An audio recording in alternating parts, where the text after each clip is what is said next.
and a warm welcome from the entire team of MedExam Expert. This side Asma, course coordinator from the team MedExam Expert.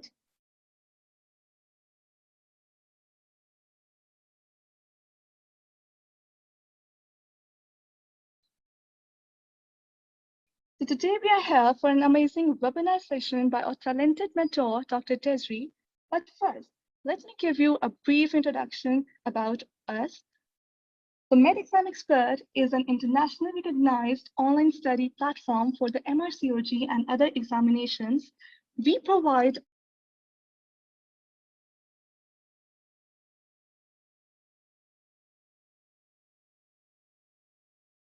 courses of MRCOG 1, 2, 3, MRCPI 2, MCOG, FCPS 1, and FCPS 2. So if you're aiming to sit for exams for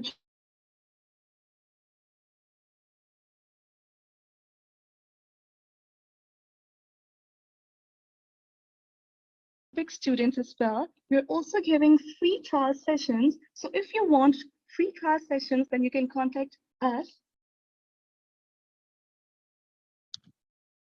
So now let me tell you about our course mentors. We have 4 course mentors, Dr. Muhammad Halmi, Dr. Ramya Sri, Dr. Desiree, and Dr.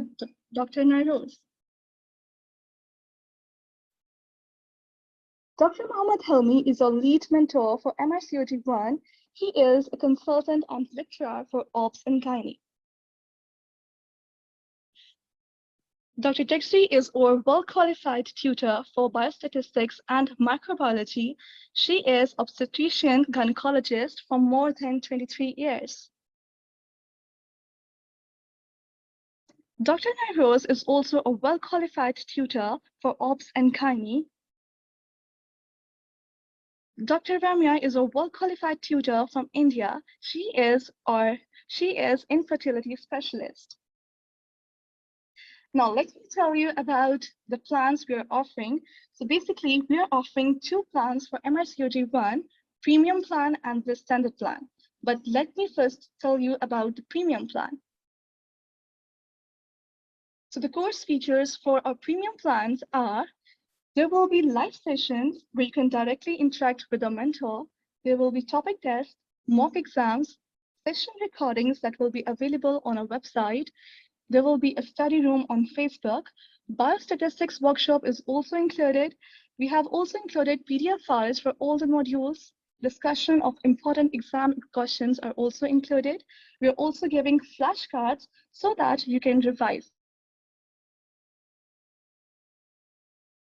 The course fee is $450 and the duration of the course is 3 months.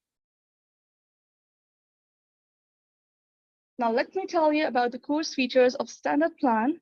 We have flashcards, important exam-like questions, PDFs, mock exams, topic tests, biostatistic workshops, recorded sessions, and we are also providing the technical support if you need any help. So the course fee for standard plan is $300 and the duration is same, that is 3 months. Now, how you can register to the course? If you want to join our course, you have to sign up to our website. After signing up, you have to click on course catalog where you can see multiple courses. Then you can select premium plan or standard plan, whatever you want to choose. So if you want to join the premium plan, you have to click on get this course. By this, you will get the payment details. Then you can enter your card number and then you can proceed with the payment.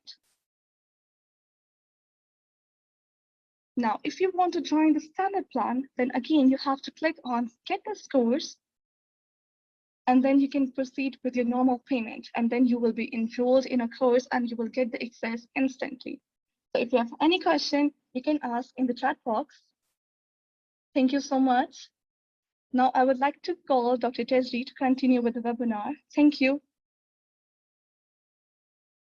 Thank you, Asma, for the very detailed discussion regarding our course. Again, welcome everyone. Let me just first share my screen.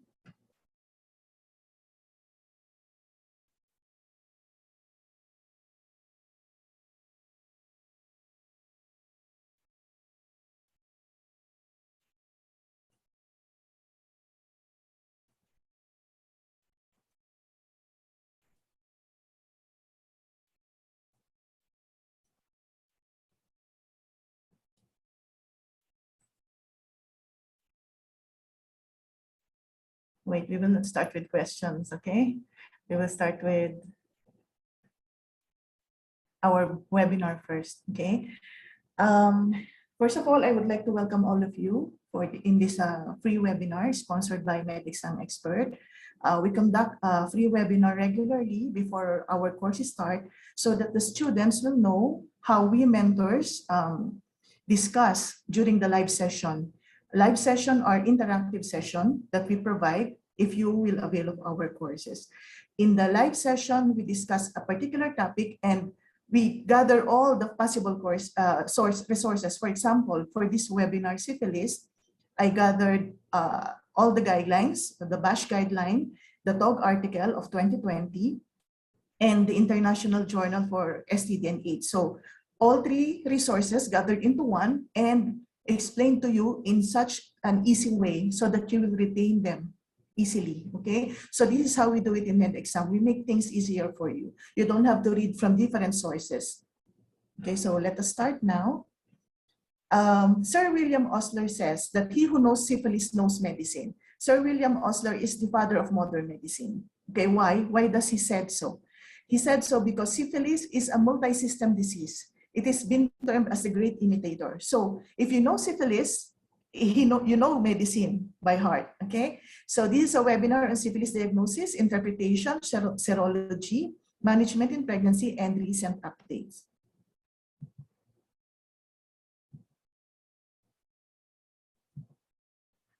History, as we all know, has a very rich, before it was mentioned that syphilis is the sickness or the disease of nobles, famous celebrities or famous persons. So before we thought that syphilis is already gone, but no, syphilis is back.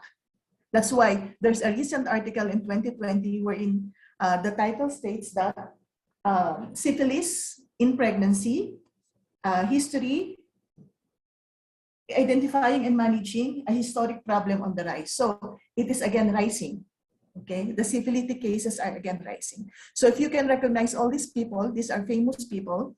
This is King Henry VIII, Queen Elizabeth I, Pope Alexander VI, Charles Darwin, Vincent van Gogh, Adolf Hitler, Abraham Lincoln, Christopher Columbus, and Edgar Allan Poe. All of these personalities are diagnosed with syphilis. So syphilis is not gone, syphilis is back.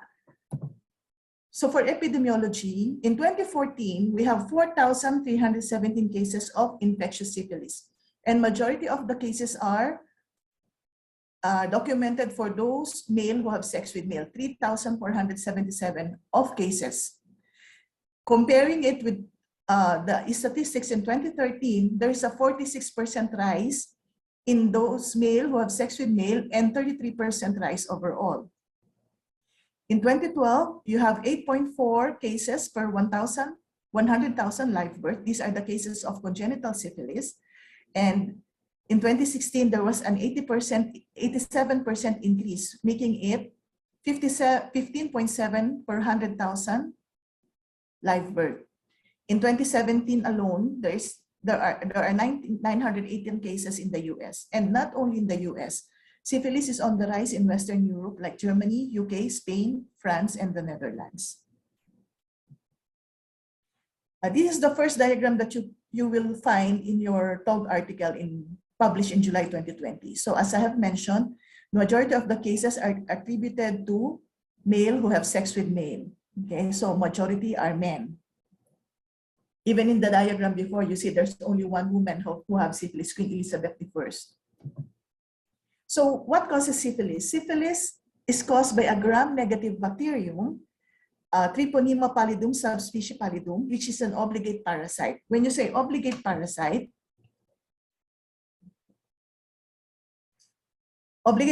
means it cannot survive outside the host cell. Okay. When you say obligate, it cannot survive outside the host cell. They die. Okay. And your Treponema pallidum belongs to your spirochetes. Okay, we have 3 bacterial shapes. We have bacterial classifications. You know that you can classify your bacteria into gram-negative, gram-positive. You can also classify your bacteria according to shapes and arrangement. So we have 3 bacterial shapes and arrangement. We have your coccus, we have your bacillus, and we have your curve forms. Under the curve forms, you have your vibrios, which causes your Vibrio cholera, your spirilla, which causes your H. pylori, and your spirochetes. Okay, this is where your Treponema pallidum, subspecies pallidum belongs. Okay, so what are these spirochetes? Okay, the spirochetes are curved bacterium. You will see here, it's spiral in shape. That's why it's a spirochetes. Okay, it has a long endoflagella. Endoflagella is here, making it larger. So these are your endoflagella. Okay, these are protein bands inside the bacterium. Your Treponema pallidum has a size of 0.02 micron. So you can imagine that it's very small. It's long, thin, small. The average size of a bacteria is 1 micron. So you can just imagine how small your treponemas are. Okay, so this endoflagella, we all know that flagellas are used for locomotion, right? So this endoflagella, instead of projecting outside the bacteria's body, it is inside the body, making it spiral. Okay, so imagine that your treponema can enter the host cell in a corkscrew manner. Okay, so how do you get the infection? What is the mode of transmission? There are 2. Okay, there are only 2 transmission for your treponema. First is your acquired transmission via direct contact. This is what we call mucocutaneous route, and this causes your infectious syphilis. The other transmission is the mother-to-child transmission. This is what we call the vertical transmission or the transplacental route. Very rare that you will get passage through the birth canal. This is the reason why if you're infected with syphilis, it is not an indication for cesarean section. Unlike your herpes virus infection, when you get it in the 3rd trimester, you have to consider having cesarean section rather than normal delivery. But for syphilis, it is not an indication for cesarean section. Okay, that's why your rate for cesarean section remains low, 0.0025 per 1,000 live birth in 2011. Your MTC or your vertical transmission is what causes your congenital syphilis. Okay. So how many stages of syphilis do we have? How many stages of syphilis do you know? We know of 3, right? But some books say 4. So we have your primary, your secondary, your latent phase, and your tertiary. But in the BASH guideline, the primary and secondary are combined into 1 stage, which we call early syphilis. Your latent is your 2nd stage, and your tertiary is your late syphilis. So different books give different stages of syphilis, but it's all the same. Your primary syphilis is characterized by a localized infection. It appears 1 to 3 weeks after infection. The incubation period is 21 days. This is very important in the exam point of view. This would appear in your single best answer. Okay. So incubation period is 21 days, ranging from 9 to 90 days. It is characterized by your chancre, moderate regional lymphadenopathy. Your secondary syphilis, on the other hand, is what we call your disseminated infection. When your treponemes travel by the blood, it goes to different areas of your body. This occurs 6 to 12 weeks after infection or 4 to 10 weeks after the initial appearance of your chancre. It is manifested as your maculopapular rash and your condyloma lata. Usually it resolves spontaneously in 3 to 12 weeks. 2/3 goes into your latent phase, and 1/3 goes into your tertiary phase. So 2/3 goes to your latent phase. You have your asymptomatic stage. This is your asymptomatic stage, meaning you are harboring the bacteria, but you don't have any symptoms. You're still positive in serology. Your asymptomatic stage are divided into two. You have your early latent, which is within 2 years, and you have your late latent, which is thereafter. Okay, within 25% of your early latent syphilis recurs to second stage. That means it goes back to your secondary stage. Okay, and the remaining goes to your tertiary. Tertiary is characterized, or your late infection, by gumas, neurosyphilis, and cardiovascular syphilis. This happens 20 to 40 years after initial infection. Sometimes, some books, it says 10 to 30 years, okay? Remember, again, this is a very important exam question. When you are asked what type of hypersensitivity reaction the tertiary syphilis belongs to, this is a type 4 hypersensitivity reaction. When you say type 4, this is led by T cells, and then phagocytes are recruited to release tumor necrosis factor, interleukin-1, and interleukin-6, causing your inflammatory reaction. Now let's go to your characteristic lesions, or your pathognomonic lesions of your syphilis. Okay. For the first stage, or your primary, you have your chancre. Your chancre, you can find it anywhere in the genital area, in the orolabial area. Okay. The chancre is a painless solitary nodule, and it appears 1 to 3 weeks after infection. It is characterized by a well-rounded nodule with a hard raised edge or rolled edge containing fluid-filled base, which contains serum. Okay, remember that it contains serum, not pus. And this serum are filled with spirochetes. Okay, it is important for MRCOG 1 part examinees. It is important to differentiate your chancre from your chancroid. Okay, your chancroid is caused by your Haemophilus ducreyi.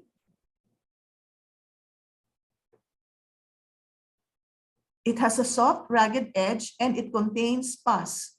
Okay, in contrary to your chancre, which has a hard raised edge and it doesn't contain pus. Okay, it contains treponemes or spirochetes. For your second stage, you have your condyloma lata and your maculopapular rash. Okay, your condyloma lata are white-like lesions in the areas of infection. These are raised, scattered like warty tissues. Okay, you should be able to differentiate it from condyloma acuminata, which is a pathognomonic lesion of your human papilloma virus. You can see the difference. Your condyloma acuminata they spread in a fungating manner. Okay, you will see here like florets or cauliflower-like lesion. The color is grayish compared to your condyloma lata, which are whitish and scattered all over. No particular pattern of growth. You will also have your maculopapular rash. We call this as money spots.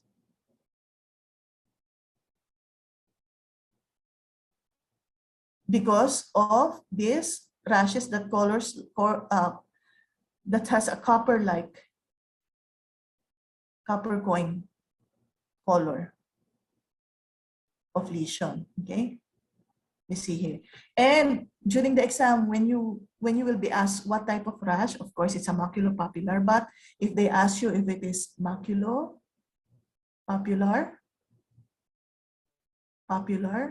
and macular, this is the number one answer, and then followed by your papular and then your macular lesions. Okay, for your tertiary syphilis, we have your gumas. These are immune cells surrounded by fibroblasts and forms a necrotic nodule in the center. Okay, so this is it. So these are your immune cells. You have your surrounding fibroblasts and your coagulative necrosis at the center. Contrary to your chancre, the lesion doesn't contain spirochetes, okay, and they can occur within 2 years of latency with an average of 15 years.